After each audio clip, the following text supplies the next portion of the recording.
the Singanagar police station, Singanagar, Vijayawada, to the police station, Taluka police station, Narsaropeta. From Donebudi Balaramurthy, Ramangeswarapeta, Vijayawada. Subject: Arava Atmahatya regarding. Reference: 1. నవగ్రహ జపాలు regarding. 2. బాల్య వివాహం బలవంత పెళ్లి. 3. చాలీ చాలని చదువు గొర్రె తోకంత జీతం. 4. తండ్రి తరపు వాళ్ళు పై చదువులు చదివించలేదు. 5. అత్తగారి తరపు వాళ్ళు పై చదువులు చదివించలేదు. అయ్యా, నేను దోనేపూడి బాలరామూర్తిని.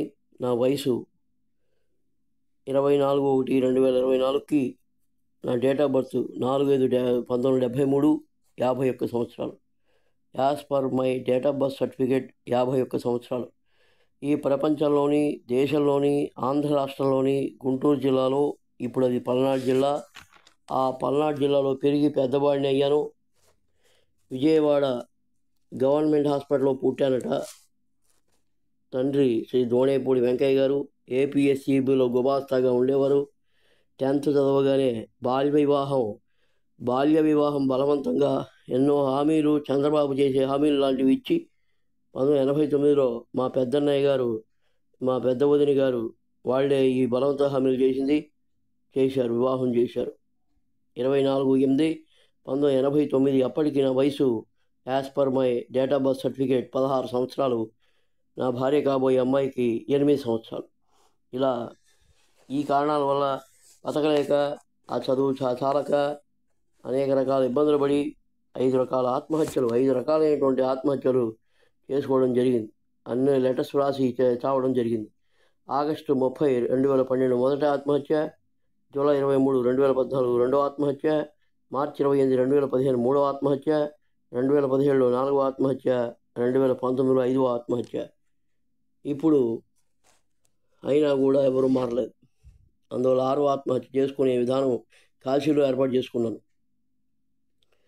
ఇక్కడ మొదటి ఆత్మహత్య కారణం బలవంతపు బాల్య వివాహం చేయడం, హామీలు ఇచ్చి నెరవేర్చకుండా దూరంగా పారిపోయిన, ట్రాన్స్ఫర్లు అయిన మా పెద్దన్నయ్య దోనేపూడి బాలకృష్ణమూర్తి, పెద్ద వదిన దోనేపూడి ఛాయాకుమారి. వీళ్ళు మొదటి ఆత్మహత్యకు కారణాలై ఆత్మహత్య చేసుకుని లెటర్స్ని పోలీస్ స్టేషన్కి పంపిస్తే ఆ విధంగా జరిగింది. రెండవ ఆత్మహత్య, చాలని జీతాలు ఇచ్చే కంపెనీలో ఉద్యోగాలు చేయక, ఆ జీతం చాలక బ్రతకడం కష్టమైపోయింది. అక్కడ అన్ని అబద్ధాలు చెప్పమంటున్నారు, ప్రపంచానికి మోసం చేయమంటున్నారు, ట్యాక్సులు ఎగ్గొట్టమంటున్నారు. దీని కారణంగా 1991 పేపర్ బాయ్గా చేశాను. 1992లో ఆడిటర్ ఆఫీసులో గుమాస్తాగా పనిచేశాను. 1993లో డిగ్రీ పూర్తయింది. 19 బీకాము అప్రెంటిస్గా తెలుగు మీడియం. తర్వాత 1994లో యాడ్స్ కంపెనీలో నర్సాపేటలో చేశాను. 1995-96లో శ్రీ బాలాజీ ఫార్మాస్యూటికల్స్ నర్సాపేటలో పనిచేశాను. 1996లో ఆగస్టులో జాస్పర్ ఇండస్ట్రీస్ లిమిటెడ్ విజయవాడ అనేటువంటి ప్రైవేట్ కంపెనీలో చేరాను. వాళ్ళు ఇచ్చే జీతం 1700. 2003లో ABC housing private limited Hyderabad. వాళ్ళంతా కూడా పిచ్చి పనులను చేయించడం వల్ల, యజమాని మోసం చేసే పనులు చేయమని చెప్పడం వల్ల రిజైన్ చేసుకుని బయటకు వచ్చేసాను. ఇట్లా 2005లో అట్లూరి మస్తాండి కాలేజ్ ఆఫ్ ఫార్మసీ అనేటువంటి దాంట్లో అకౌంటెంట్గా పనిచేశాను. 2006 శ్రీ విజయలక్ష్మి మెడికల్ ఇన్స్టిట్యూట్లో పనిచేశాను. 2010లో Shri Padmavathi medical institute, 2011 Panduranga medical institute, 2011 December DTP work at home అని పెట్టాము. అది కూడా నా తండ్రి చెడగొట్టాడు. 2012 ఆగస్టు 30న ఇవన్నీ కారణాల వల్ల 2012 ఆగస్టు 30న ఫస్ట్ సూసైడ్ చేసుకున్నాను. 2012 సెప్టెంబర్ 5 హౌస్ చేంజ్ చేశారు. 2014 జూలై 23న మళ్ళీ రెండో ఆత్మహత్య చేసుకున్నాను. 2015 మార్చి 28న మళ్ళీ మూడవ ఆత్మహత్య. 2017లో 4వ ఆత్మహత్య. నాకు బతకడం ఇష్టం లేదు. ఈ మనుషులంతా కూడా ఒక రకం ఉన్నారు. ఈ చదువు ఏమో తక్కువగా ఉంది, చాలని జీతం వస్తుంది, ఆధార 2012లో వాళ్ళు ఇస్తున్నారు, కానీ దానికోసం ఇంకా ఇంట్లో ఏమో ఖర్చులు ఏవో ఉన్నాయి. ఆ ఖర్చుల కారణంగా కూడా చాలక అవస్థపడే ఉన్నాయి. 5వ ఆత్మహత్య ఈ రంగావతి సుబ్రహ్మణ్య శాస్త్రి అంత్యాకొడుకు చేసినటువంటి అధో పనికి నాకు ఒళ్ళు మండి 5వ ఆత్మహత్య చేసుకున్నాను. అవి ఎవరికి తెలియకుండా గుడ్సప్పుడు కాకుండా తండ్రి నా కాగితాలన్నీ ఆత్మహత్య లెటర్స్ అని తగలబెట్టేశాడు. ఎందుకు ఐదో ఆత్మహత్య చేసుకున్నా అంటే ఈ చదువు వచ్చే జీతం 5,000 దాని దాంతో బతకలేక ఎవరు ప్రాత గురువులు స్వధర్మం సధర్మం అని నా పేండాకుడు పెట్టి పరధర్మం అని చెప్పి చావు కొట్టి పురోహితుల్లోకి రండి అని చెప్పితే నవగ్రహాలు నేర్చుకున్నాను ఎట్టగొట్ట. ఆ నవగ్రహ జపాలు పాతూరు శివాలయంలో చేయడానికి వెళ్ళానండి. అక్కడ నవగ్రహ జపాలు చేయాలంటే ఏజెంట్ శ్రీ కోతిభట్ల మహేష్ గారి వద్ద పేరు నమోదు చేసుకోవాలట. అలా చేయించుకున్నప్పుడు అక్కడి వారు చెప్పారు 8 to 12 4 గంటలు జపం చేస్తారు, దాంట్లో 2 గంటలు జపదక్షిణ మాత్రమే ఇస్తారు, తక్కినది మీరు మర్చిపోవాలి అని అన్నారు. ఎవరికన్నా చెబితే ఇక పాతూరు శివాలయంలో జపాల కోసం అడుగు పెట్టలేరు అని కూడా అన్నారు.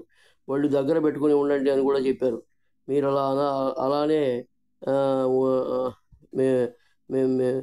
మీరు అలానే ఉంటున్నాయి అంటున్నారు. తర్వాత ఇస్తారా అని అడిగాను. అస్సలు దాని గురించి మర్చిపోవాలట. 7 రోజులు జపాలు చేసి 6 to 12 ఒక్కొక్కసారి 8 to 12 ఇలా 7 రోజులు గడిచాక రోజుకి 2 గంటల చొప్పున 150 ఇచ్చి ఒక నమస్కారం చేసుకోండి ఏమన్నారు. డబ్బులు అడిగితే ఇవ్వనన్నారు శ్రీ కూచిభట్ల మహేష్ గారు. ఈ విషయం గురించి అంకమ్మ దేవాలయం వద్ద అడుగుదామని అక్కడ వస్తే అక్కడ ఒక గట్టు మీద శ్రీ రంగావతి సుబ్రహ్మణ్య శాస్త్రి గారు ఉన్నారు. ఆయన ఎవరో నాకు తెలియదు. అయినా నా బాధ ఆయనతో చెప్పాను. ఆయన నేను ఇప్పిస్తాను కానీ ఈ విషయం ఇంకా సాగదీయకుండా ఎక్కడా చెప్పకండి అని అన్నారు. ఆయన 7 రోజులు జపం తాలూకు డబ్బులు శ్రీ కూచిభట్ల మహేష్ గారి ద్వారా ఇప్పించారు. దానితో శ్రీ కూచిభట్ల మహేష్ గారికి నా మీద కోపం, నా పేరున ప్రాతూరు శివాలయం జపాల నుండి తీసివేశారు. ఈ విషయాన్ని కూడా శ్రీ రంగావతుల సుబ్రహ్మణ్య శాస్త్రి గారికి చెప్పాను. అయితే బరంపేట శివాలయం వద్దకు మీరు వచ్చేసేయండి రేపటి నుంచి అని అన్నారు. నేను తర్వాత రోజు బరంపేట శివాలయానికి 2 జపాల కోసం వెళ్ళాను. 2 సంవత్సరాలు జపాలు చేయమన్నారు. 2017, 2018 ఆ విధంగా 2019 జూన్ వరకు అలా చేస్తూనే ఉన్నాను. ఒకనాడు శ్రీ రంగావతుల సుబ్రహ్మణ్య శాస్త్రి గారు అందరికీ 150 ఇస్తున్నామని చెప్తున్నావేమిటి, 2 గంటల జప సంఖ్య గురించి అందరి దగ్గర ఏదో వాగుతున్నావేమిటి అని అడిగారు. మేము పోన్లే కదా అని జపాలు నేను ఇస్తే నాతో కూడా అలానే ఉంటావా, విశ్వాసం ఉండక్కర్లేదా నీకు అని అడిగారు. మీరు సహాయం చేసి నాకు జపాలు ఇచ్చారని కూడా చెప్పానండి. జరిగినట్టు చెప్పడమే నాకు ఇష్టం అండి. జరిగింది చెప్తున్నాను, కల్పించి చెప్తే పాపం అవుతుంది కదా అండి అన్నాను. పోన్లే పాపం అని దయచలిస్తే నాతో కూడా అలాగే ఉంటావా, ఇక నుండి అందరికీ 2 గంటలకు 500 ఇచ్చారని చెప్పాలి. జప సంఖ్యను గురించి ఎవరి దగ్గర ఏమైనా మాట్లాడితే ఈ కాస్త జపం కూడా ఊడిపోతుంది అన్నారు. నేను ఎవరి దగ్గర చెప్పకుండా ఫేస్బుక్లో రాశాను అంతే. అప్పుడు ఫేస్బుక్ పోస్ట్ చూసి శ్రీ రంగావతుల సుబ్రహ్మణ్య శాస్త్రి గారు తన శ్రీ వాగ్దేవి స్మార్ట్ పురోహిత సంఘం నుండి 100 మందిని వెంటేసుకొని మా ఇంటి మీద దాడి చేసినట్లుగా వచ్చి మా నాన్నను కొట్టబోయారు. నా వస్తువులను చంద్రవందర చేశారు. నా ల్యాప్టాప్ లాక్కున్నారు. నేను వ్రాసినవి వాళ్లే డిలీట్ చేసి శ్రీ కూచిభట్ల మహేష్ మంచివాడు, శ్రీ శాస్త్రి గారు మంచివారు, నేను మతిస్థిమితం లేక ఇలా వ్రాశాను అని నా చేత బలవంతంగా టైప్ చేయించి ఆ ల్యాప్టాప్ లాక్కున్నారు. నా సెల్ ఫోన్ లాక్కున్నారు. నా తండ్రికి చెప్పారు, ఇంకోసారి మీ అబ్బాయి వెధ వేషాలు వేస్తే నాకు సిఐ రమేష్ బాగా తెలుసు, తాలూకా పోలీస్ స్టేషన్లో నర్సరావుపేట బాగా తెలుసు, మీ అబ్బాయిని జబ్బ కొట్టిస్తా. ఆయన నా వద్దకు వచ్చి మీ అన్నయ్య గారి అమ్మాయిలు ఎక్కడ ఉందో తెలుసుకొని మీ అమ్మాయికి ఇబ్బంది కలిగిస్తా, మాతో పెట్టుకుంటే నీవు ఎక్కడా బతకలేవు, నర్సరావుపేటలో ఈ రోజు నుండి జపాలు ఎవడు నిన్ను పిలవడు, నా పర్మిషన్ లేదే నిన్ను ఎవడు తీసుకోడు అని బెదిరించి వెళ్ళిపోయారు. ఆయన ఇలా చేశాడని 2019లో 5వ ఆత్మహత్య చేసుకుంటున్నాను. అయినా మా తండ్రి ఎవ్వరికీ చెప్పనివ్వకుండా నా ఆత్మహత్య లెటర్స్ను నా భార్య చేత తగలబెట్టించారు. ఇలాంటి ఆత్మహత్యలు జరిగాక 2012 సెప్టెంబరు నుండి 2015 మార్చి వరకు తండ్రి 9,000 జీతంగా ఆయన ధనం ఇచ్చారు. ఆ తర్వాత 2015 మార్చి 28 రెండవ ఆత్మహత్య వారు ఇచ్చేది సరిపోవటం లేదని ఆత్మహత్య చేసుకున్నాను రెండోసారి.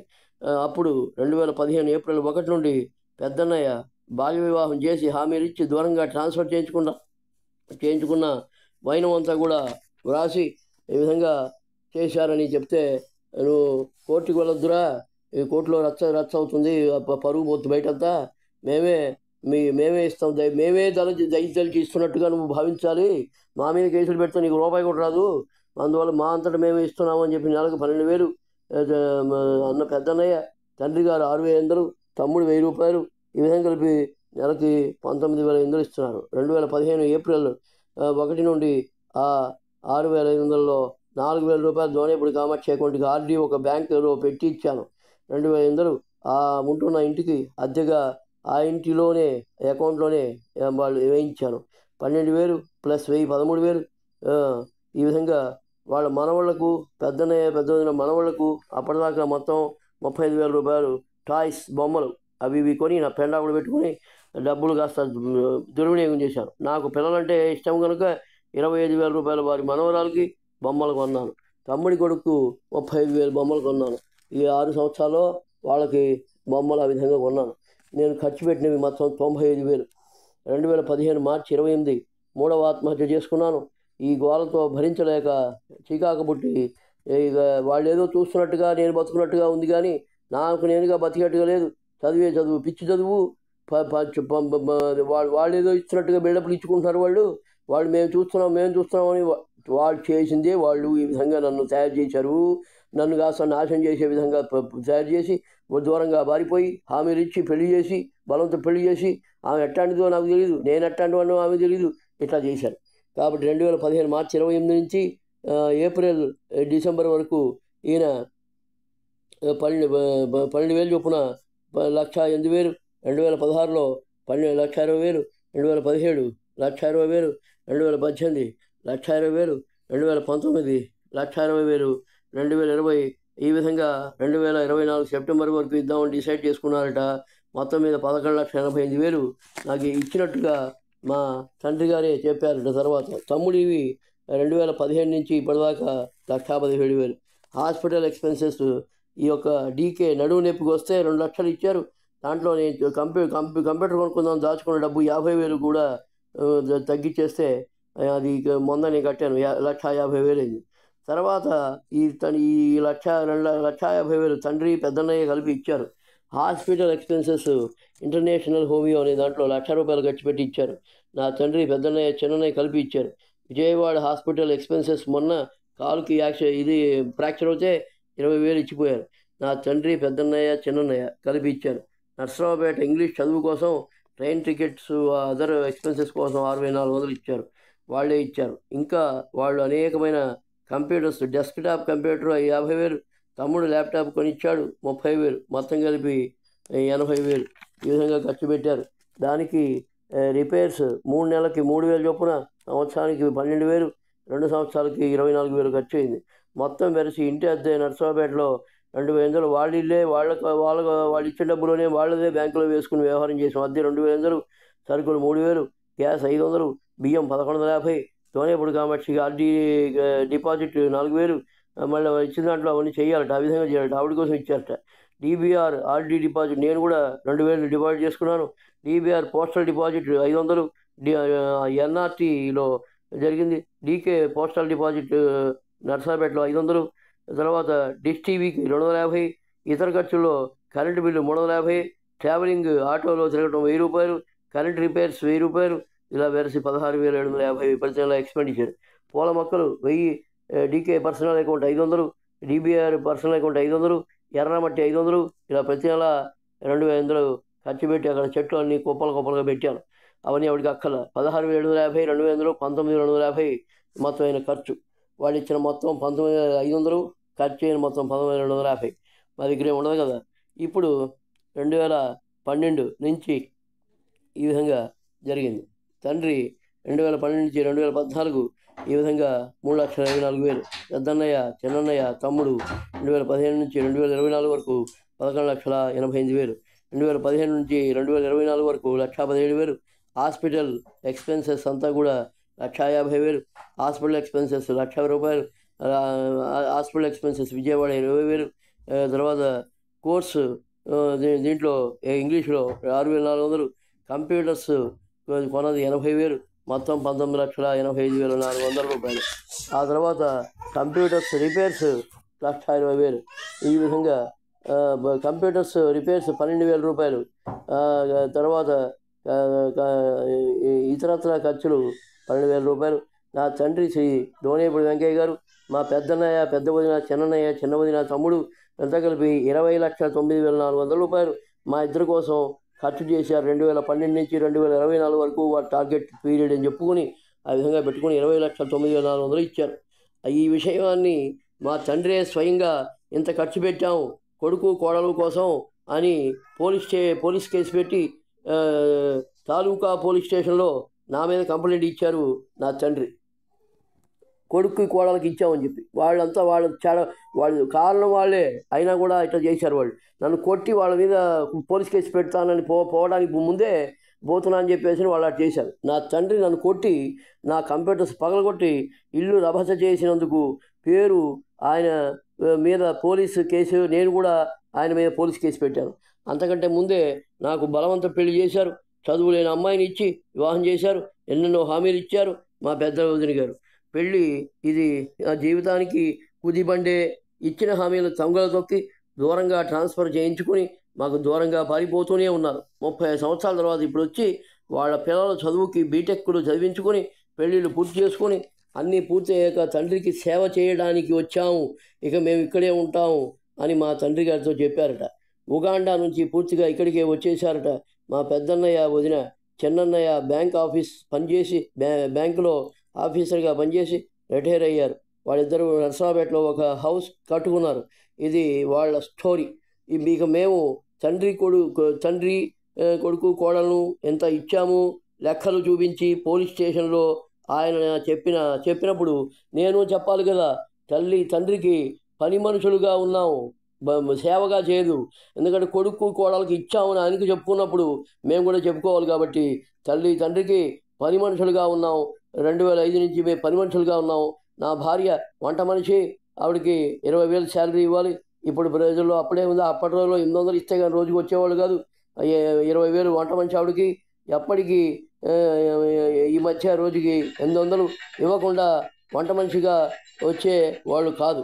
నెలకు విధంగా వంట మనిషి 20,000. 2005 అక్టోబర్, నవంబర్, డిసెంబర్ మొత్తం కలిపి 60,000 రూపాయలు. 2006లో 2,44,000 రూపాయలు. 2007 ఈ విధంగా 2012 వరకు మొత్తం మీద చూస్తే 22,66,000. దీంట్లో 2011లో ఆవిడకి నడుము నొప్పి వచ్చింది. 2012లో ఆవిడ హాస్పిటల్లో చేరి నడుము నొప్పిగా ఉంది కనుక 4 లక్షలు తీసేస్తే వేరసి మాకు రావాల్సింది ఆవిడ వంట పని చేసింది. దాని తాలూకు 18,66,000 వంట మనిషి తాలూకా తల్లిదండ్రుల నుంచి డబ్బు రావాలి. ఎందుకంటే కొడుకు కోళ్ళకి ఇచ్చామని చెప్పి ఆయన పోలీస్ కేసు పెట్టాడు కనుక 18,66,000 మేము ఆవిడ వంట పని చేసింది ఆవిడకి రావాలి. నేను కేర్ టేకర్గా ఇంటి పని నేను చూసేవాడిని. మరి పెరవల్కి కేర్ టేకర్కి 15,000 ఇచ్చేవాళ్ళు. 2000 నుంచి 2011 వరకు చేస్తే 10,45,000, కేర్ టేకర్కి 15,000 చొప్పున చేస్తే ఆ విధంగా 10,45,000 వచ్చింది. స్వయంగా నా తండ్రే పోలీస్ స్టేషన్కి వెళ్ళి కొడుకు కోళ్ళకి ఎంత ఇచ్చాము అని 20,09,400 ఎవడైనా ఇస్తాడా, ఏ తండ్రైనా ఇస్తాడా అని అక్కడ పోయి రంకెలేసి పోలీస్ స్టేషన్కి వెళ్ళి నా మీద కేసు పెట్టడానికి పరిగెత్తాడు. స్వయంగా ఆయన కొడుకే తల్లిదండ్రులకు ఇంత చేశాము, దానికి డబ్బులు రావాలి, వారు ఇచ్చినటువంటి డబ్బులు అవే. నేను నా తండ్రి మీద పోలీస్ కేసు పెట్టాను. నా భార్య వంట మనిషి, నేను కేర్ టేకర్ని, పనిచేసి బతికాము. అలా పోలీస్ కేసు చెప్పాను. ఇక మాకు రావాల్సింది మొత్తం కలిపి 31,11,11,000 చిల్లర. వాళ్ళు ఇచ్చింది 20,09,400 వాళ్ళే చెప్పారు. మరి మేము కూడా అక్కడ వంట పని చేసింది ఆవిడే, నేను కేర్ టేకర్గా పనిచేశాను. మొత్తం మీద మాకు రావాల్సింది 31,11,11,000. మరి వాళ్ళు ఇంకా వాళ్ళే 11,02,400 మాకు రావాలి. వాళ్ళ దగ్గర నుంచి ఇప్పించండి అని చెప్పి నేను కూడా పోలీస్ కేసు పెట్టాను. ఆయన ఆమె పెట్టాడు, నేను ఆమె పెట్టాను. మాకు బాల్య వివాహం, ఇద్దరికి బలవంత పెళ్ళి, హామీలు ఇచ్చి పెళ్ళిళ్ళు చేశారు. ఆ తర్వాత వదిలేశారు. ఈ బాధ్యత వారి మీద 100 years ఉంటుంది. చదువు BCom Telugu medium, type higher English, shorthand lowers failure, computer PGDC అప్పటి applications WordStar, C++, entry level basic, FoxPro, data entry, ఆపరేటర్గా వర్క్ ఎలా చేయాలో నేర్చుకోవడం, టాలీ 4.5, ఇంకా ఏవేవో అప్లికేషన్స్ ఉన్నాయి. అవి ఈ అప్లికేషన్స్ ప్రాతవి ఇప్పటి వాడుకలో లేవు. ఉద్యోగం చేసే సమయానికి వాడుకలో లేవు. ఇక నా ఉద్యోగాలు 1991 పేపర్ బాయ్గా చేశాను. నెలకు ₹100 చొప్పున 1200 ఇచ్చారు. 1992 పేపర్ బాయ్ 1200. 1993 ఆడిటర్ దగ్గర అప్రెంటిస్గా పనిచేస్తూ మళ్ళీ పేపర్ బాయ్ చేశాను 1200. చదువుకుంటూనే ఇవన్నీ ఏడ్చుకున్నాను నేను. 94లో యాడ్ కంపెనీ మస్కిటో అమ్మితే సినిమా యాడ్ ఫ్రీ అని చెప్తే అదొక చోట పనిచేశాను 6 నెలలు. నెలకు 2000 చొప్పున 1200 ఇచ్చారు. తర్వాత 1994 జూన్లో Shri Balaji pharmaceuticals limited private limited Narasaraopet అది మెడికల్ రిప్రజెంటేటివ్గా ఏడ్చాను. 6 నెలలు పనిచేశాను. 1500 ఇచ్చారు. 1500 9000. 1995లో సీఏ చదువు కోసం అత్తగారింటికి వెళ్ళమని నా తండ్రి చెబితే నేను అత్తగారింటికి వచ్చి సీఏ చదివిస్తారని గంపెడాసుతో వెళ్ళాను. అత్తగారు నన్ను నోటికి వచ్చినట్టు తిట్టింది. దానిపోయే దానయ్య దరిద్రుడు, పనికిరానివాడు, వెధవ, సొంఠ, లఫంగి, అత్తగారింటో చదువుకోవడానికి నీకు సిగ్గు ఉండద్దు, మీ నాన్న చెప్పి పంపించడానికి మీ నాన్నకి జ్ఞానం ఉండద్దు అని అనరాని మాటలు అని మామగారి ఎదురుకుండానే ఇవన్నీ అన్నది. మా మామగారు పెళ్ళాం కొంగుచాటు మొగుడులాగా, ఒక చవట దద్దమ్మలాగా, ఒక వెధవలాగా అని నాకు తెలియక, మా నాన్నగారు కూడా తెలియక నన్ను మా అత్తగారింటికి పంపి ఉంటాడు. అక్కడి నుండి వెనక్కి నర్సాపేట వచ్చేసాను. సీఏ కోసం హామీలు ఇచ్చినటువంటి పెళ్లి చేసిన పెద్దన్నయ్య పెద్ద వదిలిని అడిగాను సీఏ చదివించమని. మా పిల్లలను చదివించుకోవాలి, మరి వాళ్ళు పెళ్ళిళ్ళు చేయాలి, మా పిల్లలను చూసుకోవాలి అని మా పెద్ద వదిన అంటే మా పెద్దన్నయ్య మౌనం వహించాడు. బలవంత పెళ్ళి వద్దంటే వద్దని నేను నన్ను వాళ్ళ కుటుంబానికి లేటు ఇప్పటికీ అప్పటి శ్రీ కొత్తపల్లి సాంబమూర్తి గారు ఎంతో సహాయం చేశారట. అందువల్ల సాంబమూర్తి గారి అమ్మాయి పెళ్లి 1989లో రేపు పెళ్ళి అనగా ముందు రోజు పెళ్లి కొడుకు వచ్చి నాకు ఈ పిల్ల నచ్చలేదు, బుడ్డి పిల్లను నేనేం చేసుకోవాలి, నేను బిఎస్సీ చదివాను, ఇంక 21 సంవత్సరాలు, ఆ బుడ్డి పిల్లకు 8 సంవత్సరాలు, బుడ్డి పిల్లను నేను పెళ్లి చేసుకోను అని ఆ అబ్బాయి హైదరాబాద్ వెళ్ళిపోయి రేపు పెళ్ళి అనగా అన్ని ఏర్పాట్లు చేసుకున్నారు. పెళ్లి శుభలేఖలు ఊరంతా పంచారు. అందరికీ తెలిసిపోయింది. ఎవరినో నమ్మి అలా చేశారట. అలాంటి సమయంలో 3వ అమ్మాయి పెళ్లి చెడిపోయిందని మా పెద్ద వదిన ఆదరాబాదరగా బలవంతంగా నా చేత ఒప్పించి నా చేత లెటర్ వ్రాయించి నా తండ్రికి అందేట్లు చేసింది మా పెద్ద వదిన. మా తండ్రి శ్రీ ఈ విధంగా దోనేపూడి వెంకయ్య గారు శ్రీ కొత్తపల్లి సాంబమూర్తి గారికి ఫోన్లో చెబితే ఆయన ఆదరాబాదరగా అంబాసిడర్ కారు వేసుకొని నేను చదువుతున్న ఇంకొల్లుకు ప్రకాశం డిస్ట్రిక్ట్ వచ్చి నన్ను తీసుకువెళ్ళి చెడిపోయిన పెళ్లి ముహూర్తానికే పెళ్లి చేసి పారేశారు. మా జీవితాలు బుగ్గిబాలైపోయాయి. మాకు ఒక పిచ్చి శుభలేఖ ఒకటి తయారు చేశారు. తండ్రి బతికున్నంత కాలం ఆమె కోరికలు తండ్రివి అడిగిందట. ఆమె తండ్రి 2008లో పోయారు. ఇక నన్ను అడగటం మొదలుపెట్టింది. పెద్ద లిస్టు చేతిలో పెట్టింది. నేను ఆ లిస్టుని నా తండ్రి చేతిలో పెట్టా. నాది బలవంత పెళ్ళి. ఆమె ఎలాంటిదో నాకు తెలియదు, నేను అలాంటి వాడినో ఆమెకు తెలియదు. బాల్య వివాహాల పెళ్ళిళ్ళు ఎట్టా ఏడుస్తాయి. నాకు 16 సంవత్సరాలు, డేట్ ఆఫ్ బర్త్ 1973, నాది 4/5/1973. ఆమె వయసు 14/4/1977. ఆమె వయసు 8 సంవత్సరాల నుంచి 12 సంవత్సరాల మధ్యలో ఉంది. ఇద్దరం చిన్నపిల్లమే. నా డేట్ ఆఫ్ బర్త్ 4/5/1973, ఆమె డేట్ ఆఫ్ బర్త్ 14/4/1977. ఈ విధంగా చేసే ఇవన్నీ అసలు యాక్చువల్ రీజన్స్. మనిషి బతకలేకపోవడానికి వెనక పెద్దలే కారణాలు. 5 ఆత్మహత్యలకు 5 లెటర్స్ తయారు చేసి రెడీ చేసి పోలీస్ స్టేషన్లకు పంపుదామని నా గదిలో పెట్టుకుంటే మొదటి ఆత్మహత్య లెటరు పోలీస్ స్టేషన్ రోడ్ నర్సరావుపేటకు పంపి ఆత్మహత్య చేసుకుంటే నన్ను హాస్పిటల్లో పారేశారు. ఆత్మహత్య ఎవరికీ చెప్పకుండా ఏమీ వ్రాయకుండా చేసుకోవచ్చు కదా అని నా భార్య అన్నది. అప్పటి నుండి ఆమె అంటే నాకు ఇష్టం పోయింది. నేను చస్తే ఎవరికి చెప్పకుండా చావాలట. కారణం ఈ కారకులు అత్తగారింటి కుటుంబ సభ్యులు, తండ్రి గారింటి అయినా ఎవరికీ చెప్పకుండా నిజంగా చావదలుచుకుంటే ఎవరికి చెప్పకుండా ఎవరిని ఇబ్బంది పెట్టకుండా చావచ్చు కదా అని ఇప్పటికీ చాలా మార్లు అన్నది. అందుకే ఆమె అంటే నాకు పూర్తిగా ఇష్టం పోయింది. చావదలుచుకోవడమే ఇష్టం లేక వీళ్ళ మీద నేరాలు మోపి 5 ఆత్మహత్యలు చేసుకోవడం ఏమిటి అని నా భార్య నన్ను అడిగింది.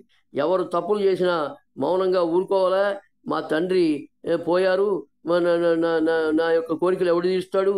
ఇది నా చేతిలో పెట్టావుగా, నీ కోరికలు ఈ జన్మకు తీరవు, మన ఇద్దరం రోడ్డు మీద బెత్తం ఎత్తుకొని బతుకుదాం, వస్తావా అన్నాను. పెద్ద జీవితం వచ్చేంత వరకు చదువు మన దగ్గర లేదు. పెద్ద జీతం వచ్చేంత చదువు మన దగ్గర లేదు. నీవు 10th ఫెయిలు, నేను బీకాం తెలుగు. ఇంతకు మించి మనకు చదువులు లేవు. ఈ చదువులతో పెద్ద జీతాలు ఎవడిస్తాడు? కనుక నా తండ్రి ఉద్యోగం నాకు ఇప్పించకుండా డాక్టర్ సర్టిఫికెట్ పెట్టి అబద్ధాలు చెప్పాలా? నీతి నిజాయితీ ధర్మ న్యాయం అని చెప్పేగా ఆయన ఉద్యోగం నాకు ఇప్పించలేదు. కాబట్టి 2 గవర్నమెంట్ జాబ్లో లంచం కట్టమంటే మా తండ్రి గవర్నమెంట్ ఎగ్జామ్స్ తర్వాత ఏదో లంచం అడిగితే లంచం కట్టమంటే మా దగ్గర చిల్లు పైసా కూడా లేదు, నీతిగా నిజాయితీగా ధర్మంగా న్యాయంగా బతుకు పో అని పెద్ద కేకలు పెట్టి అరిచాడు ఆ తండ్రి. 3 మీ అమ్మింటి వాళ్ళు సీఏ చదివించకుండా తిట్టి నన్ను గెంటి వేశారు. సువర్చల గారు మీరు ఎక్కడైనా ఇల్లు అద్దెకు తీసుకొని ఉండవచ్చు కదా అని గట్టిగా అరిచింది ఆవిడ. 1700 శాలరీ, గోడవల్లిలో ఇల్లు అద్దెకి 300 రూపాయలతో ఆమె అన్న మాటలు నాకు మనసులో గుచ్చుకున్నాయి. వెళ్ళిపోయాం కదా, నీకు తెలియదా? మీ వాళ్ళు సుఖంగా బతకాలి, నేను మట్టి కొట్టుకుపోవాలి, ఇదేనా నీ ఆశ, నీ ఆలోచన? ఎవరి మీద ఏ పోలీసు కేసు పెట్టకుండా చావాలా? నీవు పుట్టింటి పక్షపాతవి, నీవు ఎలాంటి దానివో తెలుసుకోనికుండానే బలవంత పెళ్లి బజార్ దాన్ని నాకు అంటగట్టారు అని నాకు ఇప్పుడు అర్థమైంది. 2012 సెప్టెంబర్ నుండి 24 వరకు ఆమె ఇలా ఉన్నది. 300 రూపాయలు పోయాయి, సెల్ ఒకటి పోయింది అని కథ చెప్పింది. ఏ సెల్లు పోయిందో ఆ సెల్ నెంబరు నా సిమ్ముది. అది అక్కడి నుంచి కూడా ఎవడు దొంగిలించిన వాడు కాల్ చేసి మీ ఆవిడే ఒక ఆమె నన్ను తీసుకొని పొమ్మని చెప్పింది. బ్యాగులో జిప్పు సగం తీసి విధంగా ఉంటే అక్కడ పెడతాను, దాన్ని నీవు వచ్చి రహస్యంగా తీసుకుపో అని చెప్పిందట. అతను వచ్చి 300 రూపాయలు ఉన్న పర్సు, సెల్లు తీసుకుపోయాడు. పోయినాయి అని మా అందరికీ అబద్ధం చెప్పింది. నెంబరు 9394089832. ఈ నెంబర్ నుండి ఆమె 8985901009కు ఎన్నో మార్లు మిస్డ్ కాల్స్ వచ్చాయి. ఈ దొంగిలించిన వాడు అని చెప్పినటువంటి ఈమె జోనేపూడి కామాక్షి, అతడి గారెవరో, వారిద్దరి మధ్య అక్రమ సంబంధం ఉండకపోతే అతను అలా నాకెందుకు చెబుతాడు. 2 ఎంఆర్ఓ ఆఫీసులో ఓటర్ ఐడి మార్పు కోసం వెళ్ళిందట. అడిగిన కాపీస్ లంచం 500, అడిగిన కాపీస్ అన్నీ ఇచ్చి లంచం 500 అన్నీ ఇచ్చాక ఓటర్ ఐడి రాలేదట. దానికోసం చాలా మార్లు అడగడానికి పోయేదట. ఆమె చెప్పింది ఓటర్ ఐడి రాలేదు, అందువల్ల పోతున్నానని చెప్పి. ఆమె ఏమి చెబితే అవన్నీ నేను, మా తల్లి గుడ్డిగా చెప్పినవన్నీ నమ్మాలట. ఎంఆర్ఓ ఆఫీసులో ఆ కుర్రవాడు వచ్చాడు. డి కామాక్షి గారు అని బెల్లుకొట్టి పిలిచాడు. ఓటర్ ఐడి వచ్చిందండి, సంతకం పెట్టి తీసుకోండి అన్నాడు. ఎంత ఆలస్యం ఎందుకైంది అని ఇద్దరు ఒక బెంచి మీద ముచ్చట్లు అరగంట సాగాయి. అంతా మా ఎదురుకుండానే అని సాగాయి. దానికి కూడా ఆమె చాలా మంచిది అని మేము అనుమానించకూడదట. ఒక ఓటర్ ఐడి కొరకు ఎంఆర్ఓ ఆఫీసులో కుర్రాడితో ఇంతసేపు ముచ్చట్లు, చాలా మార్లు ఎంఆర్ఓ ఆఫీస్కు పోతున్నానని చెప్పడం. నేను ఉద్యోగానికి వెళ్ళాను, చిన్న ఉద్యోగానికి, నా గొడవలు ఏమున్నాను. ఈమెను నేను ఎప్పటికీ అనుమానించకూడదట. పతివ్రత అయిన స్త్రీ సంతకం పెట్టి తీసుకుని ఇంటి లోపలికి వచ్చేస్తుంది. మా ఎదురుకుండానే అతనితో ముచ్చట్లు పెట్టడం ఏమిటి? ఆమెను ఎలా పెంచారో మా అత్తమామలు అని నాకు బాగా అర్థమైపోయింది.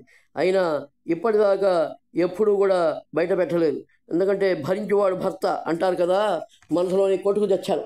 ఆమె వ్యవహారం రోజు రోజుకు ముదిరిపోతూనే ఉంది. కనుక తాడో పేడో తేల్చుకుందామని ఇప్పుడు బయట పెడుతున్నాను. ఆమె నాకు వద్దు. ఆమె చేసిన పాడు పనులకు ఆమె పుట్టింటి వాళ్ళు నాకు నష్టపరిహారం 1 కోటి రూపాయలు ఇవ్వాలి. 3 శివయ్యతో మాట్లాడితే తప్పేంటి అని నాతో 10 మార్లు అడిగి, శివయ్య భోంచేశారా, రాత్రి బాగా నిద్రపట్టిందా అని మా పక్కింటి కార్ డ్రైవర్తో ముచ్చట్లు పెట్టి ముచ్చట్లు కలపదాం. ఇలాంటి పనులు చేస్తే ఆమె ఒక బజార్ లంజలా ఎప్పటి నుండి మారిందో అని ఎవరికైనా అనుమానం వస్తుంది. అలాగే నాకు అనుమానం వచ్చింది. ఒకసారి ఆమె సెల్లో శివయ్య నెంబర్ ఉన్నది. శివయ్య ఫోన్ నుండి కాలు వచ్చినట్టు రిసీవ్ కాల్లో కనపడింది. మా ఆవిడకి ఫోన్ ఎందుకు చేశావు నేను శివయ్యని అడిగితే, మీ ఆవిడే నాకు కాల్ చేసింది అని మా తండ్రి ఎదుట ఒప్పుకున్నాడు. ఏమీ మాట్లాడింది అని అడిగితే ఏమీ చెప్పక అటు ఇటు దిక్కులు చూశాడు. ఏమి మాట్లాడిందో చెప్పకుండా మెలకుండా కూర్చున్నాడు. అప్పుడు నా తండ్రి గారు ఆమె సెల్లో శివయ్య గారి నెంబర్ డిలీట్ చేయించి శివయ్య గారి సెల్లో నుండి డి కామాక్షి గారు ఉన్నటువంటి నెంబర్ను డిలీట్ అయ్యేట్టు చేశారు. ఇప్పటికైనా చెప్పండి, నా భార్య దోనేపుడి కామాక్షి బజార్ లంజవునా కాదా? నేను అలాగే బజార్ లంజా అని పిలవటం ఆరంభించాను. 4 పక్కింటి సాయిబు వచ్చి మీ ఆవిడ తాకాను అని నాకు చెప్పాడు. నేను ఆయన మీద పోలీస్ కేసు పెట్టాను. 2 కానిస్టేబుల్స్ మా ఇంటికి వచ్చారు. ఆ కుర్రాన్ని పిలిచి, మా ఆవిడను తాకాను అన్నావుగా, ఇప్పుడు చెప్పు ఏమిటి సంగతి? చాలా సేపటి వరకు ఏమీ మాట్లాడక నుంచున్నాడు. నా భార్య వచ్చి నా భర్త నన్ను అనుమానిస్తున్నాడు, పక్క వాళ్ళ మీద రంకు అంటగడుతున్నాడు, రివర్స్ డ్రామా ప్లే చేసింది. ఆ కుర్రాడు కూడా ఆమె నాకు తల్లి లాంటిది, ఆమెను తాకాను అని నేను ఎందుకంటాను అని తప్పించుకున్నాడు. ఈ ఇద్దరు తోడు దొంగలు అని అర్థమైంది. నా భార్య దోనేపుడు కామర్చి ఒక బజారు లంజా. 5 పేరంటం అని చెప్పి వెళ్ళి విజయవాడలో ఎక్కడికి పోతుందో మొదటి వారం 20 రూపాయలు, రెండవ వారం 40 రూపాయలు ఇలాంటి షాపుకు వెళ్ళి వస్తుందని నాకు ఇప్పటిదాకా తెలియదు. పేరంటం అని చెప్పడం ఎటువంటి అటో ఇటో తిరుగుతోందని నాకు తర్వాత అర్థమైంది. 6 ఆమె తమ్ముడు శివ వేరే ఇంటికి దత్తత వెళ్ళాడు. ఆ ఇంటి పేరు మారింది, గోత్రం మారింది. ఆ తమ్ముడికి ఇప్పటివరకు పెళ్లి కాలేదు. అతడు నా భార్యతో సరసలాడాడని ఆమె కాలు పట్టాలు గీసుకొని అంత పెద్ద గాయం, అతనికి అలాగే కాలు పొడుగంతా పెద్ద ఘాటు పడింది. ఆ ఇద్దరు వావి వరుసలు లేని కుక్కల్లాగా ప్రవర్తించారు. ఈమె ఈ విధంగా బాజార్ లంజా 100%, ఆమె తమ్ముడు బాజార్ లంజ కొడుకు 100%.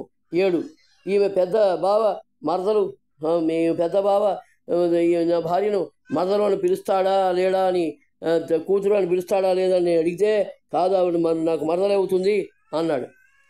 మీకు కూతురుగా అవుతుందండి అని నేనంటే కాదు మరదలే అవుతుంది నాతో గట్టిగా చెప్పాడు. మగవాళ్ళు ఆలోచనలు ఆడవాళ్ళు కనబడితే వదిలిపెట్టే మనస్తత్వం కాదు, వాళ్ళు పెద్ద బావ కూడా అంతే అని నాకు అర్థమైంది. అయ్యా విధంగా ఆయన బుద్ధి ఎలా ఉంది అట్లాంటిది. 8 వాళ్ళ బావ అత్త అట ప్రతిరోజు వాళ్ళ ఒక్కగానొక్క అత్తగారి గురించి చెబుతోంది. విధంగా వాళ్ళ పిల్లలు నాకంటే చిన్నవాళ్ళు, లేకపోతే వాళ్ళకే నాన్ననిచ్చి వాళ్ళ బావ అత్త అట ప్రతిరోజు వాళ్ళ ఒక్కగానొక్క అత్త గురించి చెబుతూనే ఉంది. వాళ్ళ పిల్లలు నాకంటే చిన్నవాళ్ళు, లేకపోతే వాళ్ళకే నన్ను ఇచ్చి పెళ్లి చేసేవాళ్ళు అని 30 సంవత్సరాలు 100 మార్లు చెప్పింది. ఈమె వయసుతో సంబంధం ఉండదు కదా. శాస్త్రం నువ్వు కొత్తపల్లి కుటుంబం ఎప్పుడో వీధిలో పారేశారు. స్వధర్మంలో నిషిద్ధ నీచ కర్మలు కామ్యకర్మలు చేయరాదు అని చెప్పినా ఆ కొత్తపల్లి కుటుంబం వంటి కుటుంబం ఇప్పటికీ అలా స్వధర్మాన్ని మంటల్లో కలిపి జీవిస్తున్నారు. చిన్నవాడినైనా నా పెద్దిపట్ల ఉమామహేశ్వర శర్మకు ఇంకా వివాహం కాలేదు. ఇద్దరు ఎప్పుడో ఒకప్పుడు లేచిపోవచ్చు కూడా.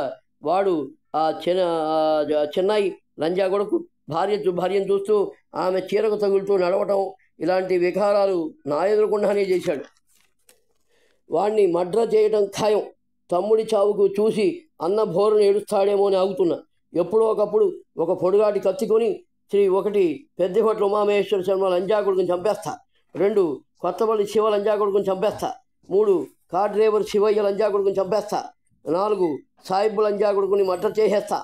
ఇన్ని అవలక్షణాలున్నా ఆమెను అనుమానించకూడదట. నా భార్య ఒక బజారు లంజా దోనేపుడి కామాక్షి నాతో ఈ విధంగా అంటోంది. నేను నన్ను అనుమానించకూడదు, నేనేం చేసినో అంటుంది. అప్పుడు వాళ్ళ పెద్ద బావ జోష్యుల వెంకటరమణ అడ్వకేట్ గారు మా విషయంలోకి ఎంటర్ అయ్యి, ఆమె ఎట్లాంటిదైనా ఆమెతో నీవు సరిగా ఉండకపోతే మీ ఇద్దరికి విడాకులు ఇప్పించేసి మీ ఆస్తుల 100% జప్తు చేయించి ఆమెకు ఇంకో పెళ్లి చేసేస్తా, కనుక మూసుకొని ఉండు అని నన్ను బెదిరించాడు. అందరి మీద పోలీస్ కేసు పెడుతున్నాను. ఇదే 6వ ఆత్మహత్య లెటరు.